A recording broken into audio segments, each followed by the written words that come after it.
the things that my national board of directors and we've been speaking about is where we want our focus to be in ABWA this year. And we are looking at our key result area being membership. This is so important to our sustainability and growth and really being able to thrive as an association. So I wanted to take some time tonight to talk about membership as a key result area. I've done a lot of research and want to give you some food for thought or some things to think about. One of the things, and all of the things I'm going to talk about are related to associations across the country, not just ABWA. And so this research looked at things that associations can do. And so these are things that maybe we can adapt our best practices and be innovative within our leagues to find success. So one of the things that associations are struggling with this year because of recession and the impact of COVID is the related costs and financial security of our members and our potential members. So what that means for us as ABWA leagues is that we need to make sure we emphasize the value of our membership, because people, their cost of living, the expenses have gone up with our recession and inflation. And so we have to justify our cost to our members and potential members. And this should be an easy thing to address because we have a huge value with ABWA membership. Looking at demographics, in terms of growing membership, millennials is one of our target areas. This is the largest generational group in the American workforce since 2016. So we need to attract these individuals to ABWA. The second area of focus in terms of new member growth would be Gen Z, who is estimated to make up over 27% of the workforce by 2025. So this could be a huge potential growth opportunity if we can attract these millennials and Gen Z. The interests and concerns are going to vary greatly from the members that we have today. Millennials and Gen Z are very different from our Gen X, from our baby boomers, from our older members who are other generations. We need to make sure that we are attracting them by understanding their generational values, addressing their pain points, what's important for them, and communicating in a way that resonates with them. One of the other issues that we can look at in terms of membership is our educational offerings. When we look at what's happening in the environment around us today, we have what you might have heard of as the Great Resignation. People up and leaving their jobs, changing careers. These are professionals looking for opportunities that align with their needs both personally and professionally. This is a huge opportunity for us. Do you recognize parts of our mission statement in that we can meet that need for those individuals transitioning to new careers? The second area in terms of membership is to maintain member engagement. These are our existing members. It's more cost effective to keep your current audience happy than it is to recruit new people. It's a fact. So we need to make sure we're keeping our existing member base happy by staying in touch with our existing members, holding their hand every year, reminding them to renew, following up with them when their membership is getting ready to expire, and making sure that they are ready to process that renewal either online or through their paper invoice. This is really important because canceling a membership you don't ever use doesn't require a lot of thought. It's an easy way to cut costs. So if we're working with our members and engaging with them throughout the year and having touch points with them, even if they're not attending our meetings, making sure that they're getting the benefits of our membership through our virtual offerings, showing them how to maximize their membership will help us retain more of our membership over time. The other area that we can look at in terms of membership is to plan for tomorrow's members. So some things that we can consider and you can discuss with your chapter leadership or your league leadership. Number one, your pricing strategy. Now, we don't have control over what the national dues are, but we do have discussions every year about our due structure for our existing members. Consider that new members that are just newly or starting right out of college are likely earning lower salaries. So being able to assess pricing options and affordable rates to attract this demographic. Start engaging your potential members early. This is where our scholarship programs are so beneficial, offering mentoring, our educational and professional development curriculum. These are all things that we can engage high school and college students and build relationships with them as their go-to for mentoring, for scholarships, for personal and professional development, for recognition, for all the pieces of our mission statement, so that when they transition to their first job, they already know ABWA and they know what we're already about, and they see the value. Prospecting and guests. One of the things that we can look for in our communities are career shifters. I mentioned that great resignation, people changing jobs. A lot of local newspapers even have announcements when people have changed jobs. Maybe it's like the comings and goings, the what's happening, the career congratulatory messages. A lot of colleges also have similar announcements. We can use that to send out congratulatory messages to those individuals or invite them to ABWA events.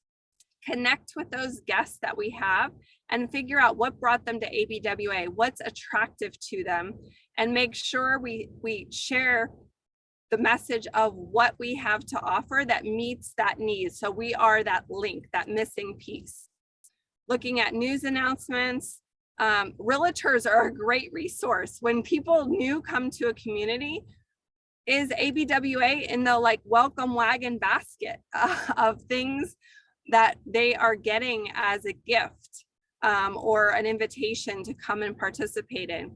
Using your Chamber of Commerce as a resource, LinkedIn, there are so many different ways that we can prospect within our communities and identify people that need to come to our events. Lastly, technology tools. Use platforms your future members use. If we're targeting millennials and Gen Z, you need to ask millennials and Gen Z in your community, what are you using? And figure out how to use it, because if you don't, you're not going to attract those individuals. Find out what's important to them and meet them where they're at. When I talk to millennials and Gen Z, one of the most important things that they say are of value with ABWA is the networking. A lot of them feel like they get a lot of professional development already, and it's great. They want the networking as the biggest nugget. So we've really focused in our league looking at networking as a huge component or a focus, making sure our networking is robust to attract those members. Keep in mind, if your association has zero presence where young professionals are meeting and networking, the chance of them considering them joining are slim to none.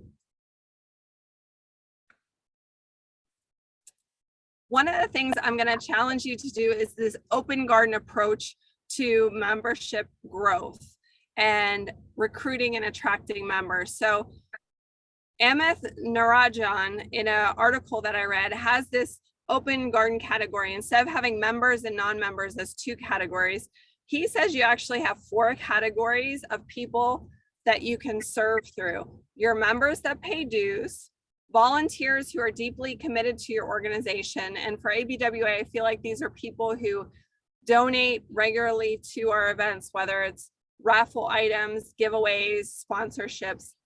The third is interested people who support your efforts. These are people who attend events, like your posts, maybe share about events you're having. And then the general public who are occasionally interested in what you do. They might think it's cool depending on the news cycle, but they don't actively participate. So those are really your 4 buckets of people that you're looking at. So people who are not members can still work for the association. They can still help you by sharing posts, by liking posts, by inviting people, by putting out flyers in their business, by referring other potential members to you as guests. They can visit and learn from your website and your social media. So if those aren't up to date, they're not going to know what they need to be able to share and to help you. Attending and sponsoring your events, subscribing to your newsletters. Does your league have a way for people to subscribe to your newsletter and get your information?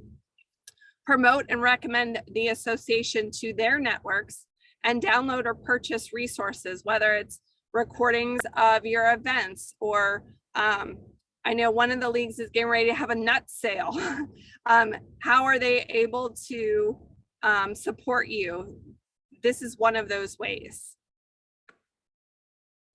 So the value proposition for membership. Why your members signed up and what you promised them, that is your value proposition. So looking at your existing membership as part of our membership KRA, are you delivering what you promised your members? Are you providing relevant content that appeals to your members? And this is where your member interest survey is going to be helpful, delivering the types of programs and things that are of value to your members. And think about what issues can affect their jobs and career growth, because those are things that are going to keep them engaged with the association. Finally, creating new opportunities. Innovation is important. We can't be stagnant or we're not going to get moving forward and getting that forward vroom motivation and momentum into the next era here. If we're failing to adapt to the times and address changes, our members will likely look for organizations that are. So some things to consider: expanded educational offerings. I know Crescent City Connections Express Network has done an annual professional development seminar as an example of an added educational offering to attract members, and they get a great showing from that. Think about how you're supporting certifications or professional accolades of your member. That's that recognition piece that is in our mission statement. Mentorship programs, offering leadership training, networking opportunities, trying to be innovative to support the pillars of our association and the mission statement. These are the things that people joined our association for that we need to make sure we're delivering. Another aspect to consider in terms of membership is pivoting from non-dues revenue. So instead of just focusing on membership as a driver for sustainability to run our chapters, there are some other considerations. Wild Apricot did a study and they showed that revenue leaders who were organizations who were revenue leaders, meaning that they were above those other professional associations in terms of just maintaining their revenue stream, were those who were less likely to rely only on membership as a source of funding. So they hosted paid events, workshops, and webinars, and I mentioned one example of that already. Consider creating a YouTube channel that's eligible for monetization. You can put information and snippets perhaps from your speakers if they agree as a promotional tool and potentially get monetization from that. Merchandise sales, holding fundraisers like raffles or tournaments. I know Charisma is doing their nut sale, and I know some other leagues do some other revenue sales. Create a job board with paid job listings. ABWA national website has a job board that has some great job listings on it. We could also expand job listings locally if we would like to do that. Holding online learning courses. A lot of the leagues are doing Zoom meetings. This is kind of like an online learning course. Selling website or newsletter ads. I know that some of the leagues are doing this already, and it's a great way to help offset some of our operational costs.